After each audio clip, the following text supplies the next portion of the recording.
It's no secret that the world is a weird and strange place, but rewind even just a few decades and you might be surprised by some of the crazy stuff that was seen as a totally normal way to spend your day. We are back at it again today. You guys said you wanted more unsettling facts you weren't taught in school, and so I am here with a part 2 that is gonna hopefully freak you out even more. Let's get started. Starting us off at number 10, we have mummy unwrapping parties. So we already know that people love to do all kinds of weird and strange things with mummies back in the day. But after people widely stopped eating them or using their remains to make medicines, a new mummy trend began. After Napoleon's first expedition to Egypt in 1798, Europeans began to become even more enthralled with mummies than they ever had been. In the 19th century, a mummy craze began. Travelers began bringing back whole mummies they had bought off the street in Egypt. And the next thing you know, they were no longer thought of having medicinal purposes, but rather being a wonderful party activity. Soon it became customary to hold mummy unwrapping parties,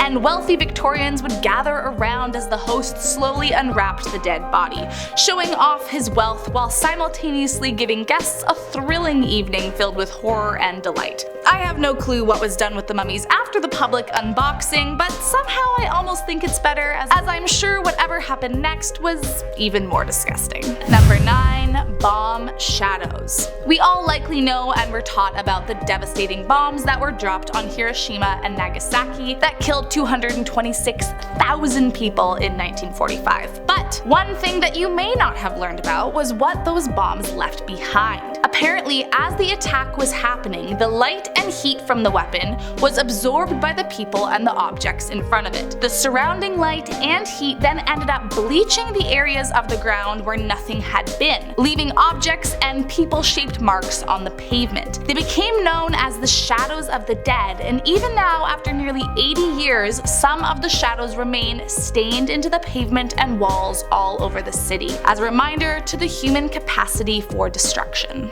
Coming in at number 8, Vlad the Impaler. Born into a royal family in 1431, Vlad III was son of Vlad Dracul, the ruler of Wallachia at the time. During this time, Transylvania faced a lot of battles and bloodshed as the Ottoman Empire kept trying to push west towards Europe, and the Christian Crusaders marched eastward towards the Holy Land. In 1442, Vlad Dracul was called to a diplomatic meeting with the Ottomans and brought with him his sons. But the meeting was a trap, and all three were arrested and held hostage. The father was granted to leave as long as he left his sons behind, and he agreed. So for the next few years, Vlad and his brother were trapped and tortured, although they did also strangely tutor the men in science, philosophy, and art, as well as turn them into warriors. Eventually his brother and father both died, and Vlad was released. Soon after, he became the leader of Wallachia, and when the city of Constantinople fell to the Ottomans, Vlad led the force to defend his land from an invasion. It was during this time he became known as Vlad the Impaler, as he often used metal or wooden poles to impale invaders right through their chest, or sometimes he would even insert it vertically up the victim until it pierced through their shoulders, neck,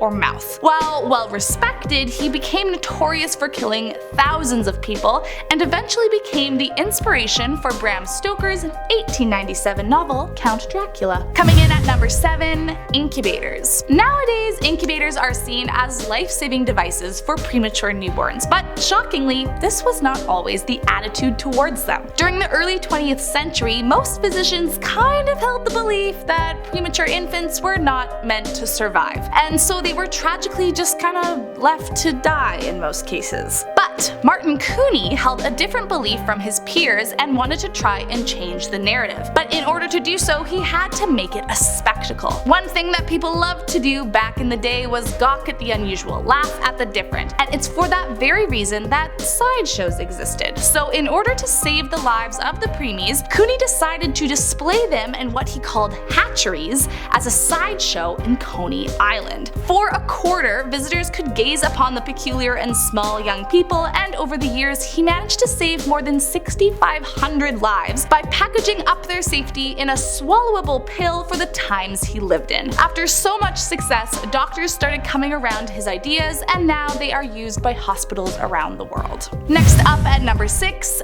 Pharaoh Pepi. Although the exact timeline is up for debate, somewhere around 2278 BC to 2216 BC, Pharaoh Pepi II reigned in Egypt. The ruler succeeded the throne at age 6 and became widely known as being one of Egypt's most demanding kings, which comes with little to no surprise that a literal first grader being given the power of a pharaoh affected his ego in a negative way. Often he demanded outlandish tasks of his slaves and subjects, but most strange of all was his practice to keep flies off of him. Apparently he hated flies more than anything in the world, so Pepi would force several slaves a day to be covered head to toe in honey and then stand naked by him in hopes to attract the bugs towards them and off himself. By the end of their days, his slaves would be covered in bites, boils, and sores caused by the countless insects that swarmed to them, and soon they would often succumb to diseases like malaria. Later on, flies actually became more or less a creature of high esteem for the Egyptians, becoming a symbol for persistence and tenacity, but for the near 90-year or so reign under Pepi, they were apparently the worst creature alive. Coming in at number 5,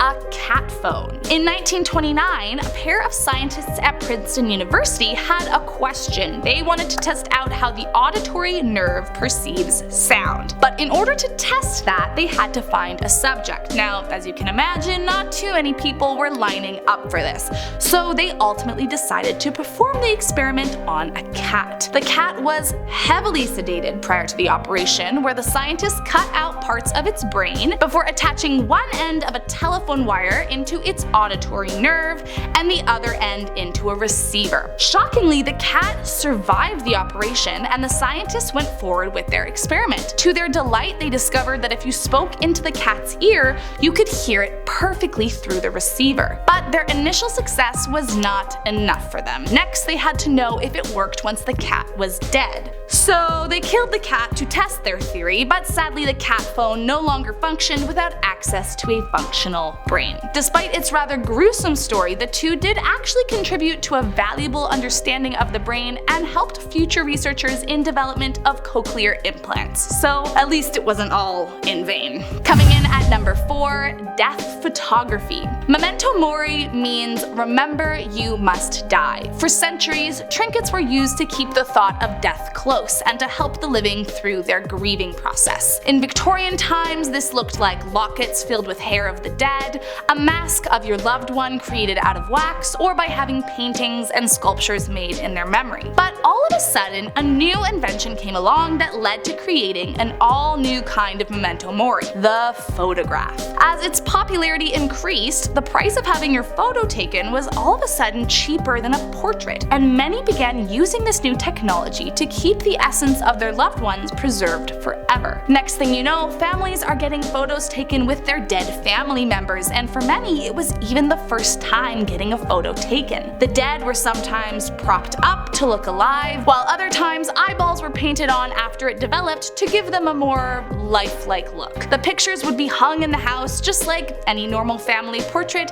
and served as a reminder to the family of the ones they lost. Thankfully, the practice went out of style as healthcare began to improve and less people were dying so young. Coming in at number 3, gibbeting. During medieval times, the practice of execution was really just an average Tuesday afternoon, and even darker was that it was pretty common practice for criminals to be left on the gallows after they were hanged, as sort of a warning sign to the others in the town. But another form of torturous death they made criminals endure was called gibbeting. The ancient practice consisted of humiliating and hanging a criminal from a large post, but unlike being hanged, the convict was stuffed inside a small cage that was left dangling in the air. The victim would be put in the cage completely alive and essentially left to rot, while people of the town gathered round to witness the spectacle, often even then torturing the criminal in their own ways. Eventually, after starvation, cold, and muscle atrophy, they would die and their rotting bodies would be left inside the hanging cage for weeks, sometimes even years, until nothing but their skeletons remained inside. Eventually, the practice was outlawed by the mid-1800s,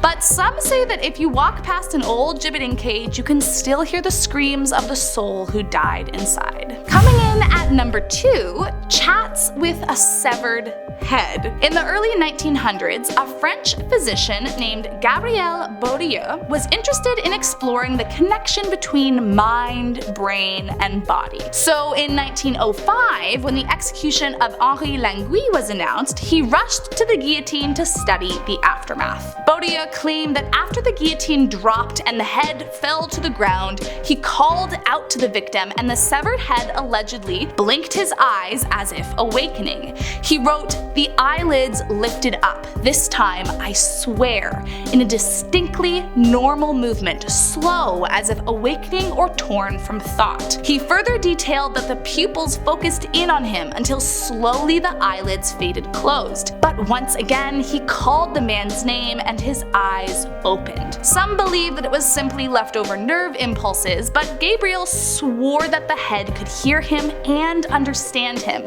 He said he felt something looking into his eyes and knew it wasn't just a coincidence. And last up today, the Leningrad Famine. For 872 days, the people of Leningrad suffered one of the most destructive military blockades in history. In just a little less than 3 years, the population dropped from 2.5 million to just 800,000. In September of 1941, they were bombarded by the Axis powers and cut off from the outside world, receiving no wood, no gas, no coal, and no food. And it only got worse once winter hit. Soon they were trying to stay alive with no food in negative 40-degree temperatures, and so many resorted to burning their possessions just to evade death one more day. But as time went on, it only got darker and darker. People would leave their homes and never return. At first, many assumed they died in the cold, but suddenly it was happening more and more frequently. It didn't take too long to draw a connection to the mysterious disappearances,